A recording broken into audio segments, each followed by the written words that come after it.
Peggy 18.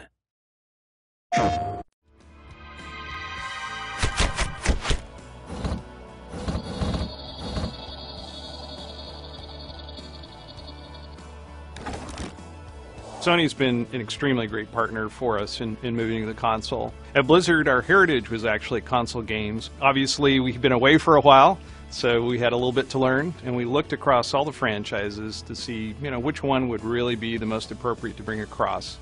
And we felt that Diablo was by far the easiest win. It is the granddaddy of action RPGs. When the first one came out in the late 90s, it really said, RPGs don't need to be this slow, sort of pondering, epic. They can be these awesome, rock concerts, and you can sort of like just smash things and kill a bunch of monsters and get a whole bunch of epic loot.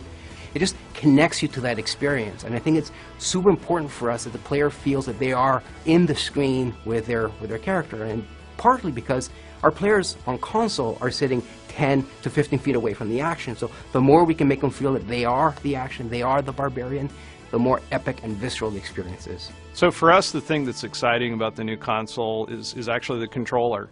That's where it all begins. That's where you develop that relationship with your character on the screen. At Blizzard, we have this sort of philosophy that control is king.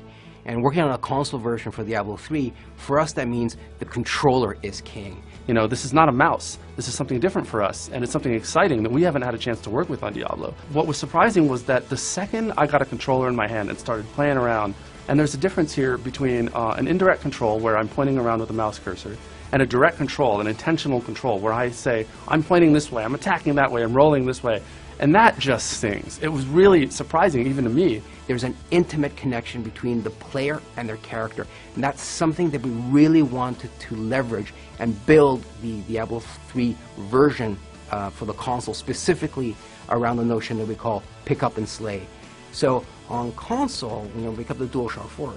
When you flick the right stick, your character actually performs a sort of dodge move that is unique to the console.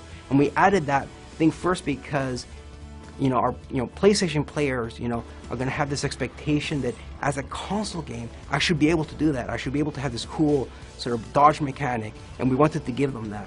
We also wanted to make sure that players had the ability to quickly reposition in combat, to give the game not just a cool action feel to it, but add a sort of tactical element to it, and it's worked out really well. One of the things that we're excited about with the controller is the touchpad. Diablo is a pretty deep game, and we don't like a lot of overload on the buttons. We wanted to keep it really simple so you can get to the things that you need to get to fast, because you need to do it, because the monsters are pouring at you no matter what. We think the touchpad's going to give us a lot more opportunity to make that interface a lot easier. We now have a different way that the player can interact with the game. For a game like Diablo III that has a lot of sort of cool inventory things you're doing, you're equipping items, just the possibility of the trackpad is really exciting, and we really can't wait to dive into it and sort of make it as awesome as we can. What we didn't want to do is simplify the experience, because at the end of the day, Diablo is awesome because of all the different items you can get and all the different powers those items have, so we didn't want to sacrifice that. What we wanted to do is streamline the experience so the players can decide when and how they wanted that level of information. So we really built the inventory and all our UI screens from the ground up. These are screens that are specifically designed to feel great when you have a DualShock in your hands and the way you navigate them. So we moved into a radial style menu that allows, first of all, your character to be nice and big on screen. But I think one of the magic of working on a game like Diablo at Blizzard is we're very iterative. Like, we constantly keep asking ourselves, how can we make this better? How can we make this more awesome? And our team, and so Jason Bender, had this really great idea for something we call the quick equip, which is without even having to open your inventory, you can just press up on the D-pad and quickly cycle through the items you've recently picked up and make a decision right then and there whether to equip it or not. So again, that's a great example of the way we wanted to streamline but not simplify the experience. What's great about Sony's decision to make the PlayStation 4 an easier architecture for us to work with as developers is that it means that we can actually get our games into the hands of our players a lot faster, and we're super excited about that.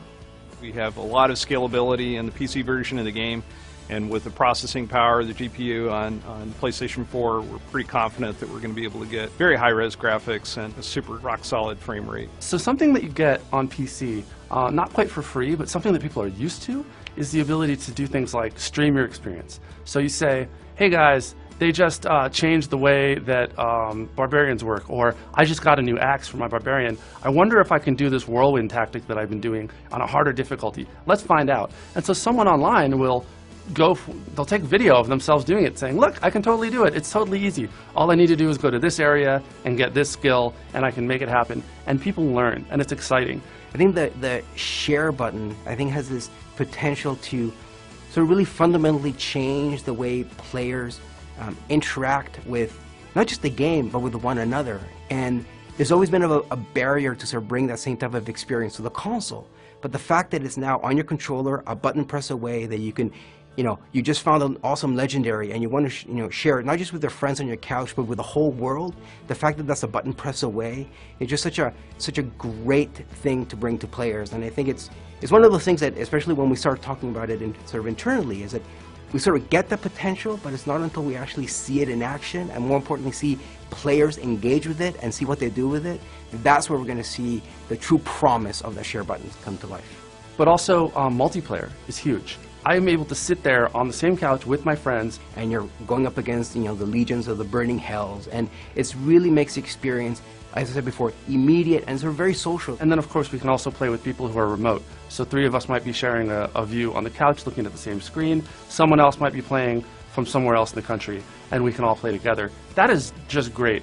Having that social experience and that flexibility is something that's really unique.